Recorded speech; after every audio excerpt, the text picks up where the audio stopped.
Everyone calls this the full English breakfast, but here is a little dirty secret. Most of it isn't English at all. The bacon, it's imported. Beans, American. And even the hash browns are European. So why do we call this English? Today, I'm breaking down exactly where it all comes from. And trust me, it is going to surprise you. The idea of big breakfast in England goes back to 1300s.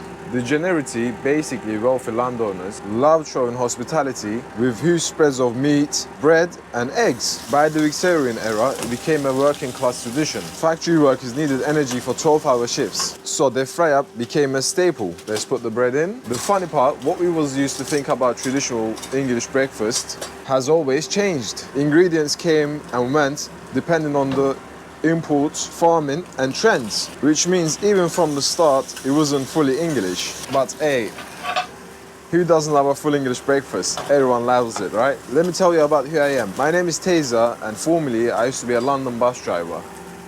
But now I own Paradise Cafe and for living I cook full English breakfast now. There you go, the bacons are ready, looking perfect. Mushrooms are nearly done too. One day I thought to myself, why do we call this full English and where it actually came from? And today we're all going to find out together. Let's put our mushrooms. Let's flip our lovely eggs. While that's cooking, let's butter our toast. Eggs are perfect. Here is the plate, but we're missing something, and that is beans. There you go. I like my full English with beans. What about you? You like it with tomatoes?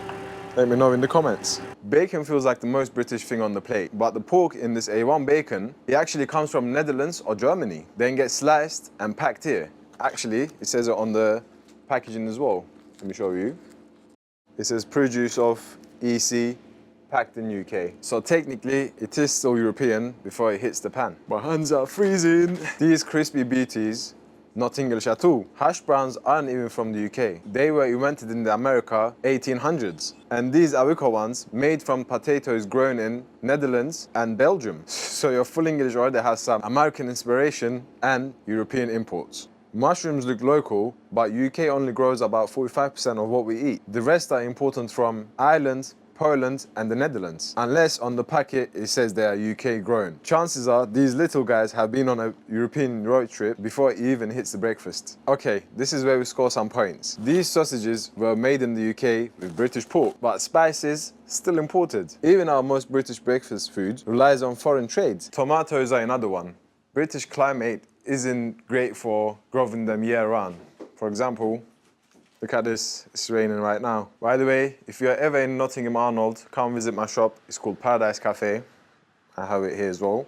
And if you're enjoying it so far, please remember to like and subscribe. So most of our tomatoes come from Spain or Netherlands. Our one comes from Italy, as you can see. Heinz beans are classic. They are made in the UK. Yes, but the beans themselves, they come from North America. In fact, the UK doesn't grow the right type of high crop beans at all. So every tin of baked beans is basically American in a British tin. Finally, something local. Most of the eggs you buy are laid in the UK, though we still import some from Netherlands and Poland, and majority are genuinely British. If you look at it, most of them comes from Netherlands, isn't it? I swear Netherlands isn't that big, but oh well, fair play to them. Bread is mostly British too. Most of the wheat used for flour is grown in the UK, but some is still imported depending on the harvest. So it's not 100%, but it is close.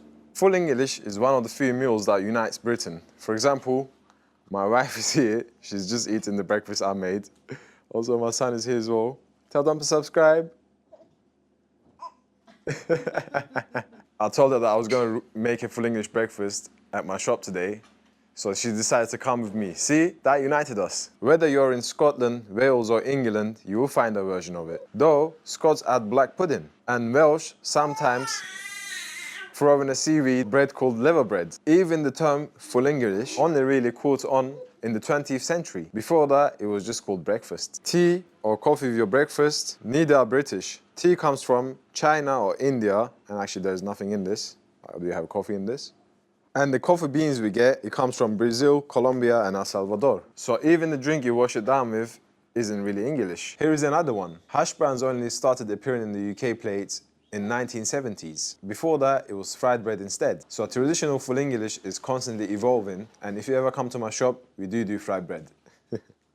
The truth is, the full English tells the story of Britain. We have always been a trading nation, importing food, spices and ideas. That's why our breakfast looks the way it does. Without the imports, the full English wouldn't exist as we know it. And now, with the food prices rising, every ingredient makes your fry-up more expensive, as I know it firsthand as well, because I own Paradise Cafe and this is what I do for a living. So the full English breakfast, tasty, iconic, but not English at all. At best, maybe I can say like 20 to 30%, and the rest is European, American, and global. What do you think? Should we rename it to full European, or does it not matter as long as it tastes good? Drop your thoughts down in the comments, and hit a like if you like a full English breakfast. And subscribe for more behind the scenes breakdowns. Also, if you want, you can go watch this video and learn how I run Paradise Cafe. Thanks for watching.